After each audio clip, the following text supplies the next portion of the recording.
थांब, इतकी घाई कशाची आहे तुला? ज्या उत्तरासाठी तू तळमळतोयस तेच उत्तर देण्यासाठीच मी आज इथे आलो आहे.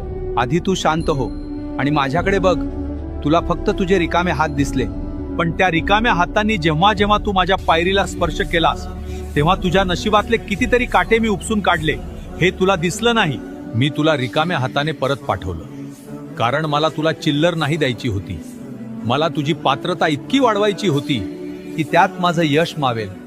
जर मी तुला पहिल्याच दिवशी सर्व दिलं असतं तर आज तू माझ्या दारात नसतास. तुझे पाय मातीला लागावेत, तुला माणुसकी कळावी म्हणून मी तुला इतके दिवस फिरवलं. पण आता तुझी परीक्षा संपली आहे, कारण आता मी जे देणार आहे ना ते सावरताना तुझे हे 2 हात सुद्धा अपुरे पडतील. धीर धर, तुला फळ गोडच मिळेल. आणि एक गोष्ट लक्षात ठेव, सदैव श्री स्वामी समर्थ नावाचा जप करत राहा.